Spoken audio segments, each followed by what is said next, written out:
Hi, good morning, good evening. As per your time zone, I'm Kumkum Sharma from Bridge, and on the behalf of entire team of Bridge, I would like to welcome you here on Mastering Coaching Excellence webinar with Karen Borain. Thank you very much, Karen, for joining me. And Karen is the one who doesn't need any introduction, but let me start with her introduction. She's an experienced executive coach mentor, and she has a history of hospitality and gaming industry as well as the professional coaching. She's married, she has husband, she has two kids and two dogs as well. So that's all about Karen, and Karen will share many things with us. But first, I would like to please take my apology for the all confusion.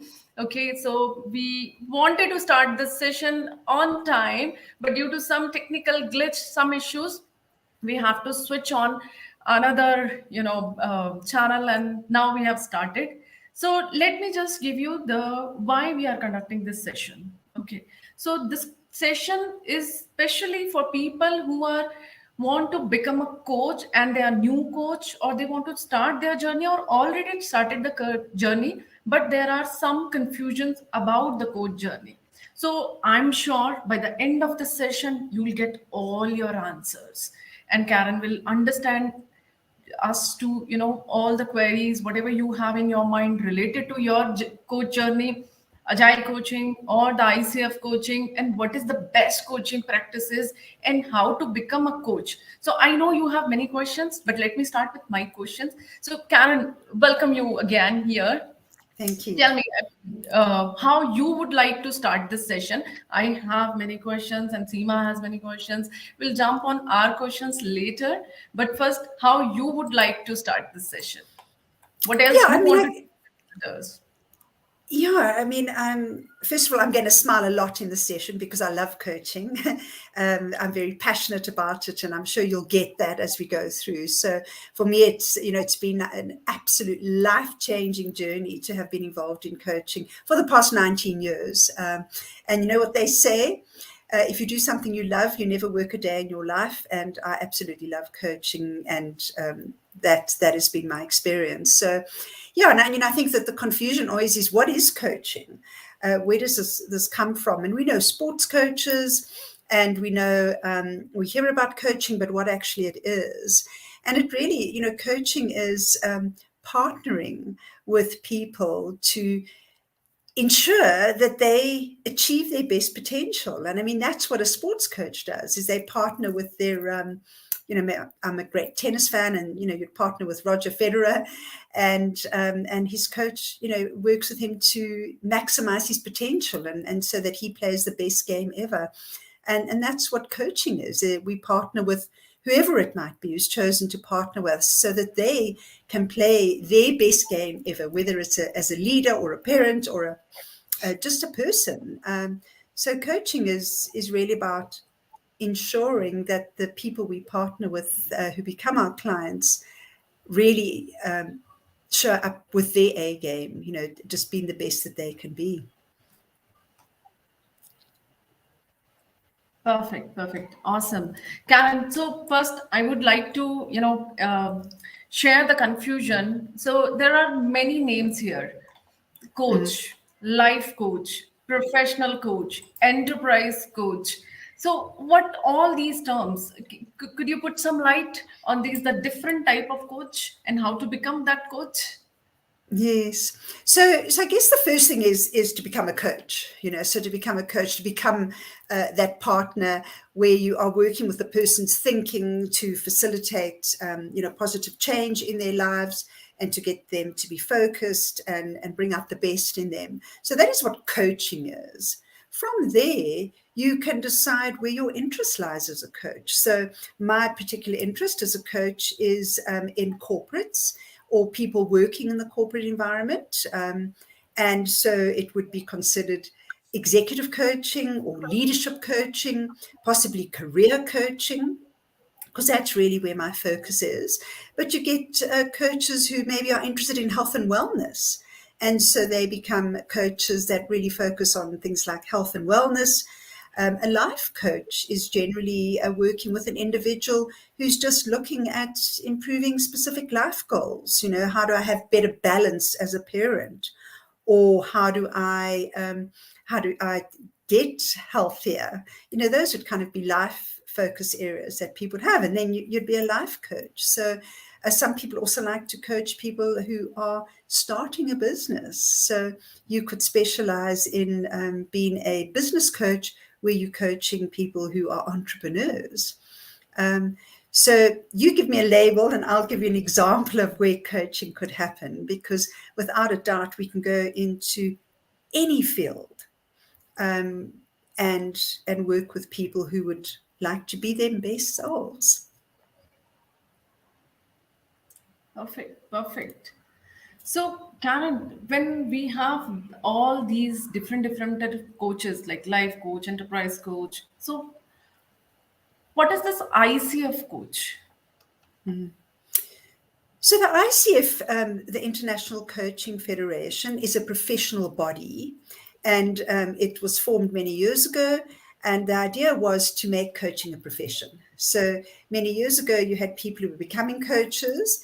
They could see that there was a gap in the market. If coaches work for sports people who like Roger Federer, who's on top of his game, and he has a coach to get even better, they realized there was a big gap for people, individuals who wanted to get on the top of their game and be even better. And so coaching was born out of that, amongst other things. And then the International Coaching Federation became important in coaching because it professionalized coaching. So what it did was it put in a system of what is okay to be like as a coach. What does it mean to be a coach? And they put in competencies, as we call them, and I'm sure we'll touch on those just now, but really put in a structure of professionalizing the industry. So today they are the largest professional body in the world for coaches. There are other professional bodies. So some countries have their own. In Europe, there's a very big professional body as well, but none of them are as big as the International Coaching Federation, which is based in New York, but has branches throughout the world. So there are hundreds of branches of the ICF around the world. And they are there to support us as coaches, to ensure that good research is done, that there's standards that we are measured against as coaches, and really just ensuring that it's a recognized profession. That is their main role. And so we as coaches can ascribe to their competencies, their code of ethics, their values, and say that, that is the way that I would like to coach and be seen as a coach. So I think it has been really important that the International Coaching Federation, the ICF, has brought this level of professionalism to coaching over the past few decades. Perfect. Sounds great. And so, Karen, we are receiving few questions. So, guys, if you just joined this session, so let me just share this thing. If you want to ask some questions from Karen, definitely you can ask. You have to just put your question in the comment box, and I'll add your questions, and definitely Karen will answer your questions. Yeah, So, pleasure. Karen, I have a couple of more questions, but before that, I just wanted to give opportunity to Karen because he has some.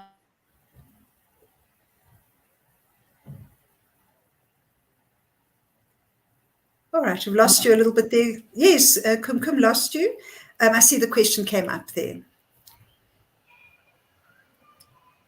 Okay, so Okay, go ahead. I was just reading for yes. you. Okay, please. Okay, yes, I can see it. So the ICF training is measured, okay, and so if you are going to offer an ICF course, it has to be accredited by them. And so in the accreditation process, first of all, you have to have a proper organization. So you can't just decide, oh, well, I'm just going to put a website up and become a trainer of coaches. To be an ICF accredited program, you have to have a proper organization, as Eisenbridge is, with directors and a website and processes in place. So the ICF checks that are you a real organization and not just, someone who's decided that they want to train coaches. So that's the first thing. It's quite a rigorous process that the education provider has to go through, the training provider, in order to make sure that all of these things are in place that prove that we have the competence as well to run the programs. That's the first thing. The second thing is, I mentioned that there are 8 competencies against which the ICF measures coaches. They are the standards to which we ascribe as coaches, as professional people who are coaching. And when you have got an aligned program, it has to be aligned with those professional standards of coaching. So if you want your program to be accredited by the ICF and recognized as a program that matches with the ICF's code of ethics, the 8 competencies and their values, they then accredit you. So if it's not aligned to the ICF, chances are it's just, it wouldn't, work towards those 8 competencies, and it wouldn't be an accredited program. So an International Coaching Federation program that they see as a professional program. That's great. Kiran, is this a answer for your question? If you have follow-up question, definitely you can drop your questions again. Meanwhile, let me take an opportunity and discuss something more. So, Karen, I have this, a little confusing and interesting question for you.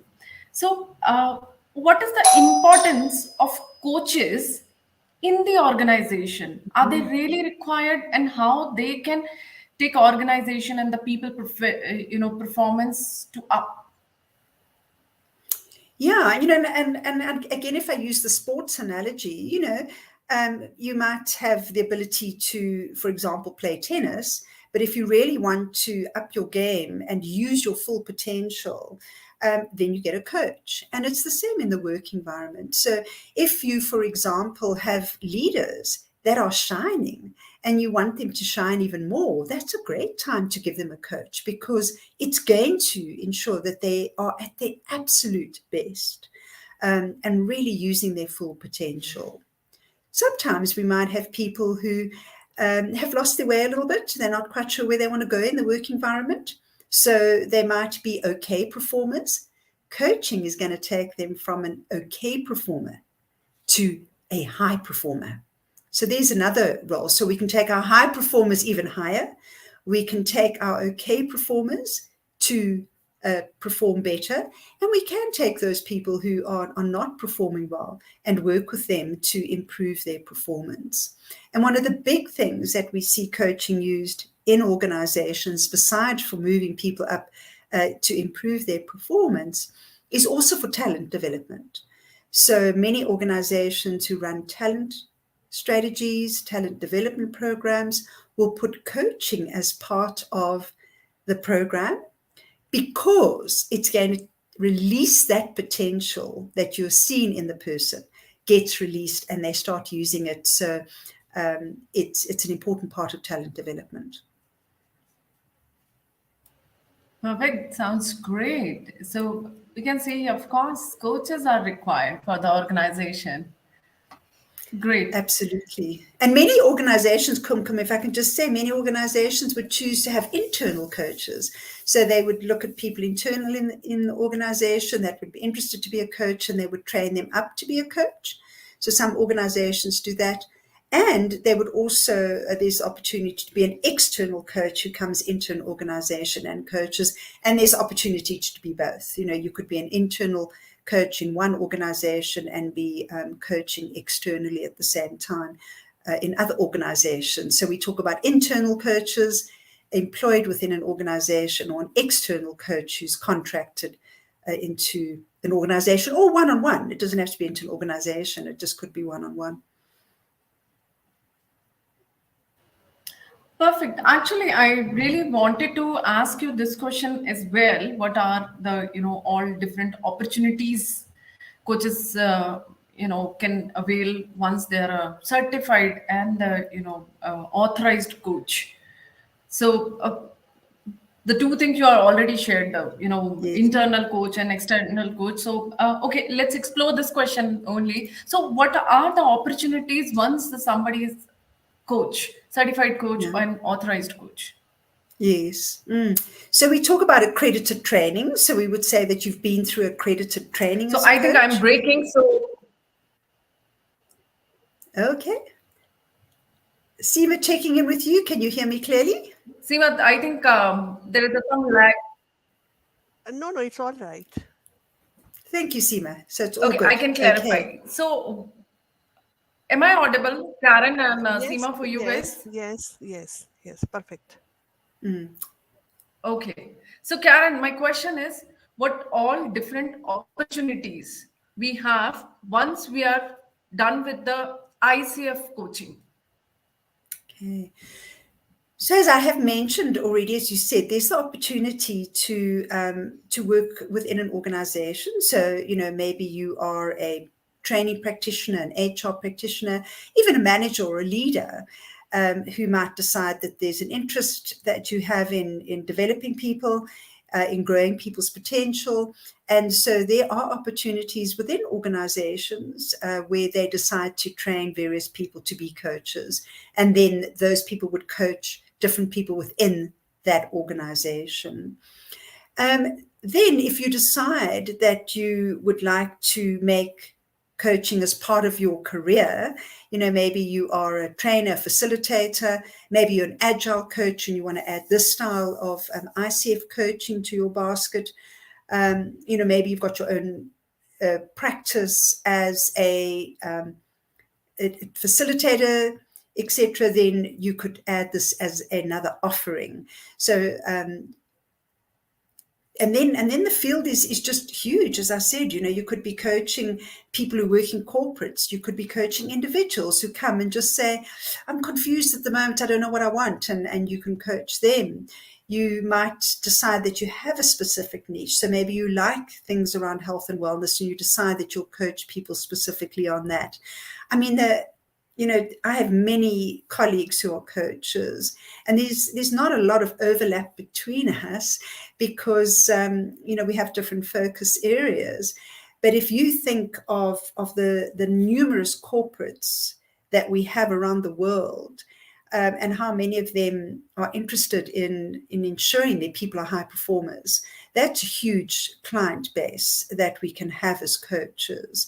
And really making sure that people like you ask the question, what is coaching and how it works?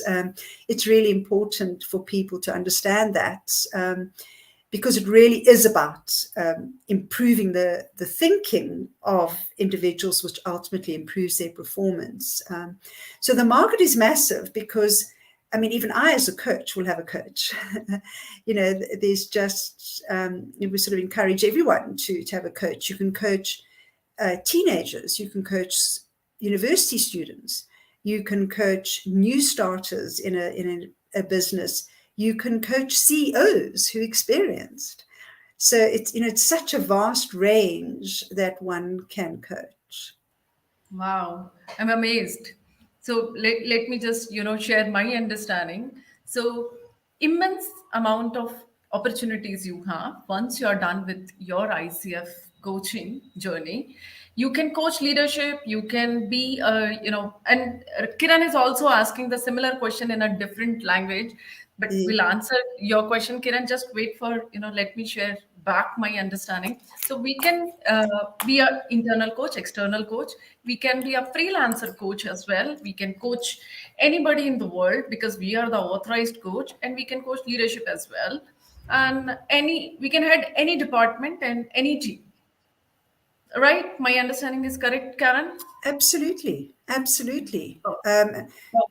Because it really is about releasing people's potential, whether they high performers, middle performers, low performers, new performers, experienced performers. Everyone can have a coach without a doubt. As I say, even myself as a coach, every now and again I need a coach just to make sure that I'm on track with my own goals that I would like to achieve. Yeah, so that's a very important line. Somebody told Mm, me, and I read somewhere, even Tiger Woods has a coach, even Sachin Tendulkar had a coach. So we all need the coach. exactly, exactly. And I would also wanted to add here, means it is also important for roles like project managers and team Mm, leads and all, because the management style is old now, and then coaching is the new style, and we all absolutely. these roles would requires the active listening or all these competencies, ICF competencies. So it is important for all the roles who are leaders, who are developing people and taking care of their performance. Absolutely. Yeah, And I correct. so agree with you, Seema, that, and Karen's asking, who should consider being a coach, and attend the training. And it doesn't matter what your role is, so you could be in I mean, I have had the pleasure of training CEOs to be coaches. So whether you're in HR in training, whether you are a project leader, whether you're just a manager, as Seema rightly says, management, the old plan, organize, control, is not the style that people want today. They want to be more involved, they want to be empowered, they want to have choices and be allowed to be accountable. And so as a leader, to have coaching skills is hugely valuable, hugely valuable. So who should consider attending? I mean, I've been very privileged to travel the world and train coaches to India, to America, to Seychelles. How wonderful is that? Abu Dhabi in South Africa, etc. And you see across industries, across levels of management, across job titles, departments, that people choose to be a coach. So if you are someone who enjoys seeing people grow and develop, that is a person. So if you ask me who should be considering attending, anybody who enjoys being part of a growth and a learning journey should attend. Perfect. Sounds really great. And we have a couple of questions, Karen. And this time I'll not read for you, so I'll just add in the screen. Yes. Okay. So that's one that I was just answering. And I love Rakesh's question. Rakesh, you asking there, do people, working in tech, can they become coaches? Absolutely, absolutely. I've just had a great experience of having some engineers who came on a program with me to learn how to be coaches. So, if you are interested in being part of anyone's learning journey, you're it. You're it. Whether you're in finance, in tech, in IT, in engineering, in HR, in training, look at that.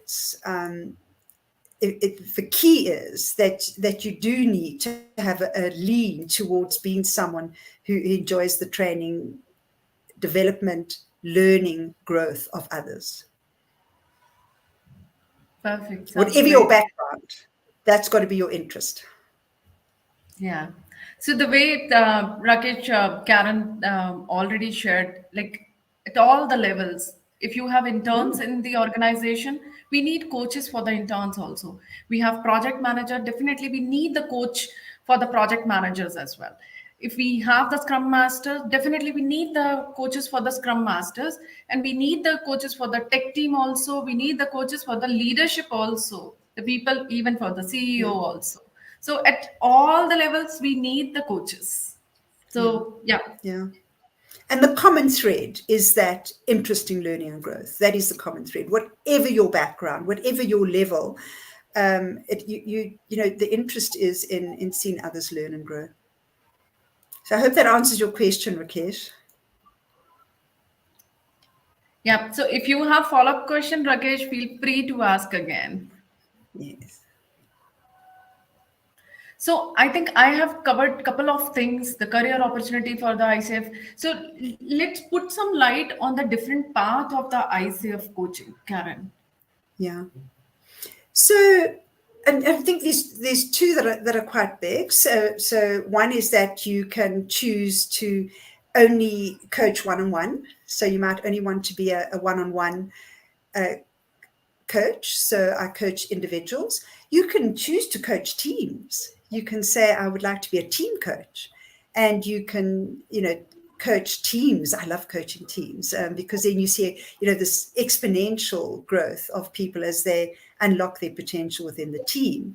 So you can coach teams. So those are, I think, two very big categories. I mean, you can coach couples. Anybody who's, more than one would consider to be a team coach.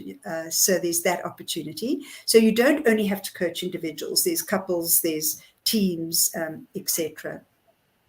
And then the way the ICF looks at their programs is that, well, not their program, sorry, the experience and the ability of the coaches is they have got different levels. So the ICF have put in 3 levels of coaching, and they talk about an associate certified coach, which is I guess your first level is just a trained coach. So, many people will just choose to be trained and will then go and coach. And then if you want to be certified and be a certified coach, the first level is what the ICF terms associate certified coach. And the next level is a professional certified coach, and then you get a master certified coach. And the difference between those levels is the number of hours of learning and training, the number of hours of experience as a coach, and also the ability as a coach. So a master coach who would expect to really be able to take the client very, very deep into their thinking. So those are the 3 levels that the ICF has, including that you could just be a trained coach, or you can choose to be certified at associate, professional, or master level, depending on what you choose and where you want to go. And as I said, depending on the hours of learning that you've had, the hours of experience, actually coaching that you've got, and then finally your ability as a coach. Perfect. Thank you, Karen, for sharing all this information. So I would like to go more deep down in ICF ACC, because this program specifically we are talking about ICF ACC offerings. So what is the overall, procedure to get this credential? Okay. So as I mentioned, there's a few things you need in place. So the very first thing you need in place is to have a minimum of 60 hours, 60 hours of accredited coach training. It's got to be accredited coach training. It can't just be any training. So the first thing to do is to get the 60 hours of accredited coach training. The second thing then is you need 10 hours of being mentored by an accredited coach. So you need a minimum of 10 hours of mentoring, and the mentoring really just helps you to enhance your understanding of the competencies, how to use them, and also, what's personal to you and how do you become the best coach that you can be. That's the purpose of the mentoring. So 60 hours of training, accredited training, 10 hours of mentoring with a certified coach. And then you need to go out there and coach. And I say to coaches when they finish their training, focus on that. Go out there and coach. And so you need to have a minimum of 100 hours of actual coaching experience before you can go for your associate certified coach credential. And so that means that you need to have at least 8 clients. So you would look for 8 clients. If you're internal in an organization, perhaps you're doing talent management and you would get 8 clients there. Or perhaps you are looking at building your own private practice, and then you would look for a minimum of 8 clients, because generally we do about 12 sessions per client. That would be a series that you offer. So if you can look at 8 clients would be 96 hours. You would just need to make up another 4. So the 100 hours maybe sounds a lot, but if you look at it by saying, at the end of the day, you need 8 coaching clients, maybe 9 just to make up the extra few hours. And your training doesn't expire. So, once you've finished your accredited coach training, then your opportunity is to start coaching. And, through that coaching, you start making sure that you've logged those hours. So we keep a record of our hours as coaches. So if anybody asks me, I can tell them how many clients I've had, how many hours that I have personally coached. You keep that going. And so when you've got completed your training successfully, you've got your mentoring, and you've got your 100 hours, you also need to do a formal assessment, which can be part of the training. So if it's a level 1 program, such as the program we offer, you then do your formal assessment as part of your training, and you are assessed against the competencies to make sure that you're able to coach at the right level of what the ICF is looking for. And then there's a knowledge assessment. For me, the knowledge assessment is the easiest part, okay, because it focuses on asking questions around the 8 competencies. So 60 hours of training, accredited training, 10 hours of mentoring, 100 hours of being a coach, of actually being a coach, which is what you are trained for. And then you would apply and do a knowledge assessment. Perfect. I think Seema is holding some questions. Yeah, and thanks, Karen, to describe in detail about how to get this certification, ICF ACC. When I get opportunity to talk aspirants of ICF ACC, the biggest worry comes that how to complete this 100 hours. It's too Yeah. much. So I share my experience that it's not that difficult, uh, Yes. because we have peers, we have and yeah, we can do coaching practice sessions with our peers. And I am also pursuing this certification, and I completed my most of the coaching hours with coaching to my peers. And Yeah. I did 12 to 13 sessions with 4 to 5 participants coming from my peers. And also we have teams, we can we there are many opportunities to practice coaching in moment also. When we see our team member is having some thought, when we see an opportunity that there is a need to order their thoughts, Mm. and Mm. we can do so. Whatever, if we are doing a work as a leader, then there are different many Yeah. opportunities within the team where we can log our coaching hours. You can add, Karen, here that how difficult it is. Yeah, and so as I listen to Seema, the first, so what we hear with Seema talking, you can hear she's an internal coach. Okay, so coaching, as she says, within the organization. But here's a thought I want to challenge you all on. When you think 100 hours is a lot, all of you know at least 8 people.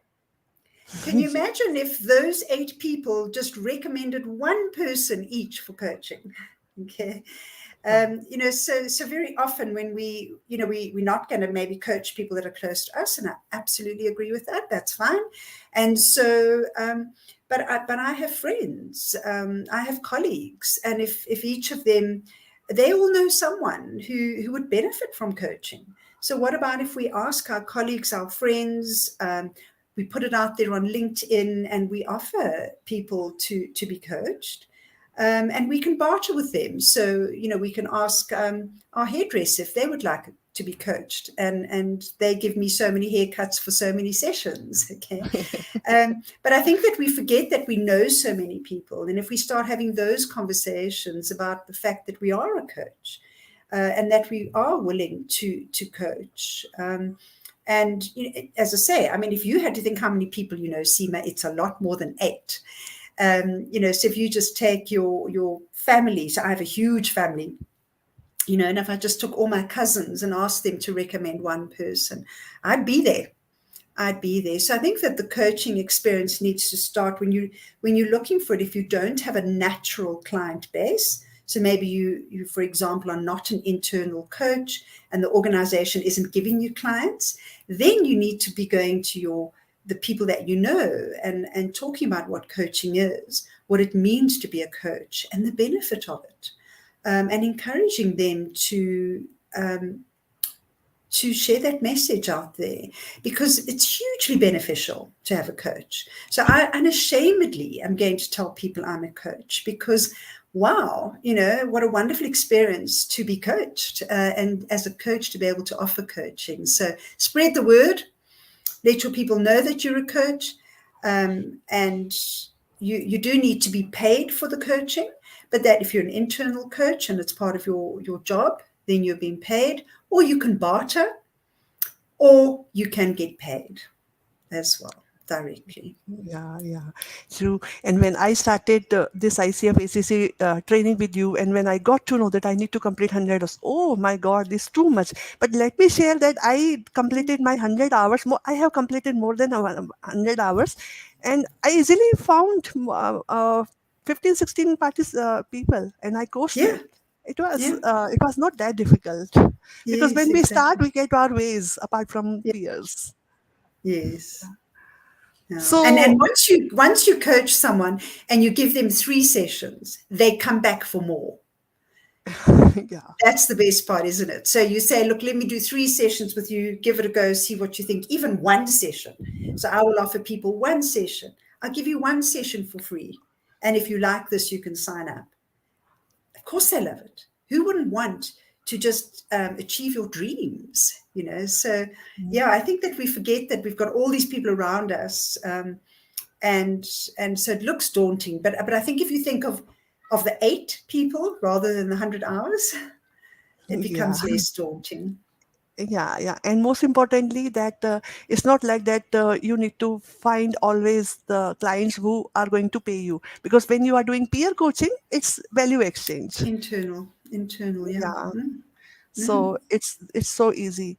So another frequently asked question is that it's a quite long association, and lot of training hours, mentoring hours, and time to time there will be assessments also. So what kind of resources will be available for me to get certified? uh, this is also a common question, Karen. Yeah, and I think the biggest one is the training. Okay, that's the Hmm. biggest resource, because that absolutely equips you.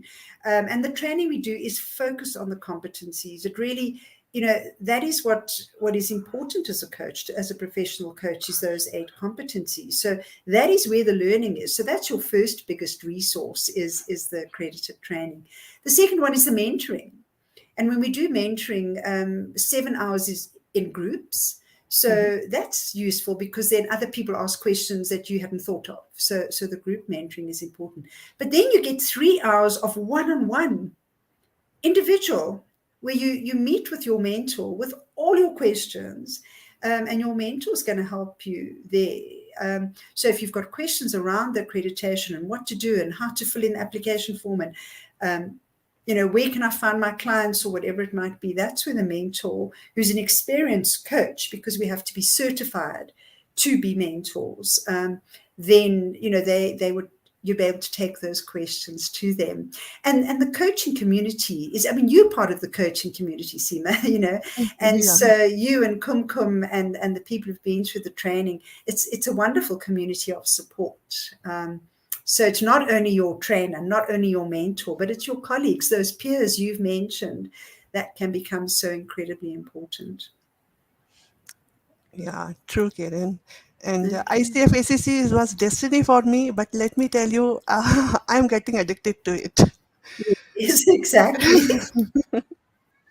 Exactly. Because it's so rewarding. That's why we get Yeah, addicted. Who doesn't it's want to it's be rewarded after every hour of work? You get a reward of someone who's grown and developed and is excited about life. So it's so rewarding. Yeah. yeah, it's a kind of means becoming a different person. It's a behavioral Yes. shift. Yes. Yeah. So we have question in chat box. Come, you can take it. Yeah, so here we are discussing all the knowledge about ICF. For the costing, we'll definitely connect you and we'll share all the, because first we want to show you the value, then the cost.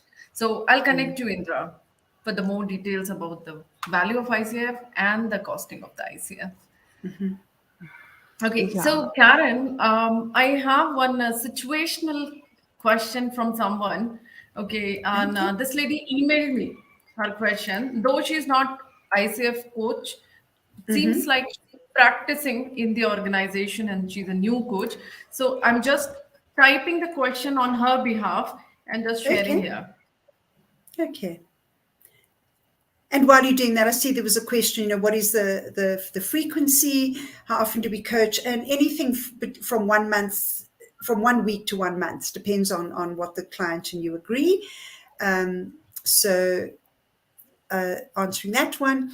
And then, so your question there, what is covered in the coaching? What is covered on coaching the uncoachable? Yeah. So I think the question is after that. So she shared the situational question. For example, I had an incident in my last workspace that certain individuals just say, you don't have to coach me, etc. Yeah. Mm. So how do you resolve such situations? So if somebody is a coach and when people are not ready for the coaching, but the Yeah. organization is asking coach to coach people, how to handle Yes. such situation? Mm. So I would be honest with the person. I would say to them, look, you've got two choices here. You can work with me and become a superstar and be seen in the organization as a superstar. And so we can partner together for you to achieve that. Or you can choose to remain on your current path. Okay. So, I would, as the coach, just stress the benefit of coaching. I would stress that I'm here as a support to that person. And what gives me the right to coach is I'm a coach. I'm trained to be a coach. And so that gives me the right. And my agenda is really to ensure that you are the best that you can be. That is what I'm offering. And I'm not going to have any other agenda. And so I'm going to say, because sometimes I do get given people who like, the company wants this for me. I don't want it. And then I'm going to ask them, but what do you want for yourself? How can I support you to get what you want to achieve for yourself? That is my role as a coach. I'm here for you to be the best that you can possibly be. So what do we need to do to work together for you to have that experience? So the focus is to focus on that individual and what we are there as coaches for that individual to really, as Seema said, focus on the individual, the person, to be the best person they can be. Awesome. Thanks, Karen. I have a couple of more questions from this lady. But before that, I missed one question. And I think partially you answered this question, but Yes. somebody asked. So, okay. Yeah. Yeah, so I find that so in the internal work environment, the kind of things that people use coaching for are that, you're going to improve performance wherever the person is at. The whole concept of coaching is to release their potential and improve their performance through their improved thinking. And so, the opportunities there are for sometimes a leader is struggling to get the best performance out of their people. We can coach the leader. Sometimes we're going to coach the actual team members because the leader is not getting the best out of them, but can see their potential and ask you to come in and then coach those people on their team. It might be people that are going through some kind of talent development. It might also be someone who has gone through a performance process where their performance hasn't been good and they're given the opportunity to improve by having a coach. So those are lots of opportunities we find for internal coaches. For external coaches, I mean, it's just, the list is exponential. And when I look at myself and the clients, a CEO who's part of a startup is a client, another client who is a middle manager in a tech company, another client who's a financial director in a aviation company. So different, but because I'm a coach, I can go into all those different industries, into those different departments, because I don't need to be a subject matter expert in finance, in being a CEO, in starting up a business, an entrepreneur. My role is to be a coach and to work with their thinking and their agenda for them to be the best. So once I'm trained as a coach, I can go across industries, I can go across levels, I can go across departments, because I remain in this role of a coach, releasing people's potential and working with them to do that.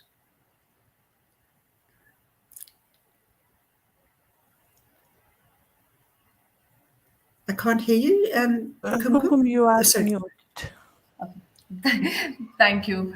So, Karen, just related to this question, I have one more question. So, the internal coach, that means the internal coach can be a dual role person. He can be a, HR director and the coach. Yes, or a financial director and a coach, or a financial manager and a coach, or, it's not, we don't have to have coaches. And I've worked in an organization where the general managers were coaches. So they were, managers of a specific business unit, and they didn't necessarily coach their teams. They might have used it as Seema said, coaching in the moment, but the organization would allocate people who needed coaching to them and say they were the main operators of the business and they were the coaches. So whether it's HR or training or the main operators of the business, anybody who is interested in growth and learning can be a coach. Perfect. Sounds great. So, Seema, just hold your questions for some time. So, from this lady, the same lady who asked the earlier question, she has a couple of more questions. The one I just dropped here.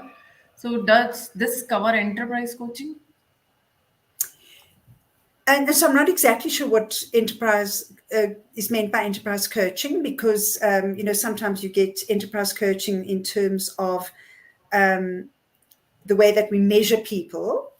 But if it's enterprise as in a corporate, absolutely, so if it's in organizations, in corporates, absolutely. And so being a coach is that the subject matter when you're a coach is coaching. It's not, the client kind of almost brings they do bring the agenda. So if I'm coaching someone and they want to be coached on work-life balance, well, then I'm sitting with a coaching life coach hat on. If they want to be coached in how to improve their career, then I've got a career coach hat on. So it does depend on where the client's taking you, unless you have a very specific niche. Some coaches have a very specific niche that they focus on people who want that particular focus for their coaching. So people might label themselves as a career coach or a health and wellness coach. So it does depend on that. And Kumkum, with your permission, I'd like to go back to the question on the uncoachable. Yeah, please. If that's okay. Yeah, because I think that one of the things that we cover on the coaching program is to also understand that just because we're a coach, it doesn't mean that our management, our training, our mentoring hat is not valid either. So I am a coach, very proudly a coach, but I'm also a team leader, which means that sometimes I have to manage people very tightly, and sometimes I have to counsel people because they're not doing so well problem-wise. And sometimes I need to train them because they don't have the skill. So those skills I still retain and still use. But when I'm a coach, I'm a coach. And so what we do on the course is we just get people to understand that there are different roles that we play. However, we need to choose the role, and that we don't just find ourselves sliding from, I'm a coach, and in the same moment, in the same discussion, I become a trainer or a mentor. They're very different. And so it is one of the things we cover. And so I think that sometimes in the work environment, and I am a leader of a team, sometimes in the work environment, we do have to actually really tightly manage people with tight deadlines. And coaching is almost a privilege to have, because you're going to grow and develop. And that's one of the things that I would ensure that people understand when I'm called in to coach them in an environment, that it's a privilege to have a coach. It's a cost to the organization. Your time, the coach's time, if it's an external or internal, someone's paying that coach.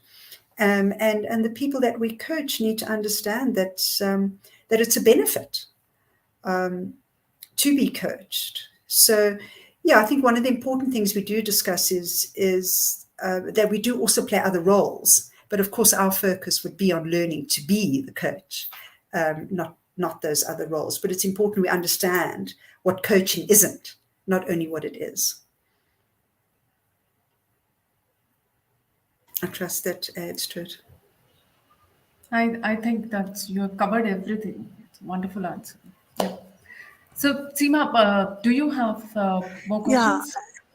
I just wanted to add what Karen said, that even when because I am pursuing this certification, so what I am feeling, that even when we are doing a manager role, sometimes we have to do difficult conversation, uh, Yeah. and and doing difficult conversation with care certainly needs skills which are coming from coaching, like Yes. active listening and acknowledging and Yes. all these things. So doing things, you are doing mentoring or you are doing management role, if there is some element of care, this Yes. behavior shift comes from coaching practice. Yeah. That's what I am And feeling. yeah, and Seema, even you say with care, but also as coaches, we create accountability. So if you're having a difficult conversation, if you remember to put that coaching hat on to ensure that we create accountability and that Mhm. people do take accountability for their own behavior. So it's not all soft as a coach as well. It is definitely done with care, but there's also, making sure that things happen, that Hmm. things do happen, and that there is growth and learning. Yeah, yeah. And if we want to create the accountability, the coaching skills helps you to let other person listen. Yes, yes, Yeah. And so I have the last question, that we have discussed about who should do, how many hours of training requires, mentoring requires, coaching hours requires for 100 hours. Now the last step, the exam, how difficult it yes. is and Okay. what is there. So when I started coaching many years ago, as I said, 19 years ago, and and this was my experience, so I do just position that when I put the exam off because I was very worried about it, and then eventually when I did it, I was cross with myself that I didn't get 100%. Okay, because especially Seema, when you talk about the fact that you've got 100 hours of experience, that exam that you're going to do is linked to the ICF Code of Ethics, which we know, the ICF values, which we know, and the competencies, the 8 competencies which we are trained in and which we know, and that you have practiced over the 100 hours. That exam is related to all of that. So that 100 hours of coaching experience is like your study time for that exam. Okay. Yes. And as I say, that I put it off for quite a while. I won't tell you how long, but I put it off for quite a while. And when eventually I did it, I was quite irritated with myself that I didn't get higher marks because I just felt that I knew it. I really did know it. So for me, I was silly to have put it off. When you think of the 60 hours of training and you add that to 10 hours of mentoring, it's like 100 in your 100 hours. It's 170 hours of studying for that exam you've done. I'm sure you've never studied 170 hours for an exam, but that's really what it is. And therefore, it's definitely not the hardest part of the process. Yes, and the beauty of the exam, I just observed when I submitted my application, that it asks about what is the best answer, and second is for the same scenario, what is the worst answer. So it really tests your 100 hours of coaching practice. Exactly. Exactly. But if you think about that as practice, and you soon feel it when you coach, and you feel those days that you were a really good coach and you delivered on the 8 competencies. And maybe sometimes those listening ears weren't working so well today for whatever reason, and you know it as a coach. So that's part of your experience, to know what you do best and to know what sometimes we don't do best, because we're humans, and we show up as the coach. We take ourselves into the session. So, Kiran, so we are starting session with you, new ICF ACC session on 18th of August. Kumkum, you would like to share something on it? No, guys, just a simple thing. If you want to join, just contact us. And I've already shared our email address, sales@eisenbridge.com. And if you have more queries about the program, we are starting on 18th of August with Karen. And let us know. We'll definitely help you with all your answers. And thank you very much, Karen, for this wonderful, insightful session. And we wanted to discuss the 8 important competencies as well, but somehow we didn't get time. But Karen, just, time is up, I know, but any last minute thought you would like to share with our visitors? So I do think, and Seema mentioned this as well, that in my experience, my joy of being a coach is that it's not only the person I'm coaching that benefits. We talk about, we coach the person, not the problem. We coach the person. And therefore, I, as the coach, am getting benefit at the same time. It's been an amazing experience for me to be a coach. In case you didn't notice, as I've spoken today, I absolutely love it. It is incredibly rewarding. Seema mentioned that as well. And if you go on this program, it's a continuation of a journey you've started somewhere already, because you're growing as a person. And now suddenly you go through this accelerated growth path as a person as you become a coach. And for the next however many years you decide to coach, and it can be forever. As I say, I've done it for 19 years and I've no intention of stopping. And some of the world's best coaches are, well into their 70s, 80s. So it's a lifelong journey of coaching, but it's a lifelong journey of learning, which is such an amazing experience. And beauty of this course is that a person who is just starting as a leadership role can choose it, and a person who is planning retirement can also choose it. Exactly. So who can be a coach? Anybody wants to, Anybody. because there's people out there who want to be coached. And for all of us who choose to be coaches and choose to be trained as a coach and take ourselves on this journey, there's always people out there who we're going to find to coach, because they want to be coached by us. Yeah. True. Very true. So thank you very much, Karen. Thank you very much, Seema. And thank you guys for asking wonderful questions. Whatever in that small span we were able to cover, we have covered. But of course, the 8 competencies is pending from my side. I'll definitely cover that with Karen shortly. I mean, in near future. So let me just take Now, one when you more. come on the course, we'll cover them. Yes, I think that makes more sense. Of course, you join the course and then Karen will teach you all the 8 competencies of ICF. That So, too in 60 Exactly. hours. yeah. So 18 August. And for more details, just contact us, me, Seema, or sales@eisenbridge.com. Thank you, Karen. It's Thank time you. to say And bye. thank you. So, bye, guys. Take care of Bye, and bye yourself. to those of you I know on the line. I saw some messages. Thank you for those, Jatinda and Karen. Bye-bye, and thank you. Thank you for the opportunities to just share the joy. Thank you. Bye for now. Bye bye.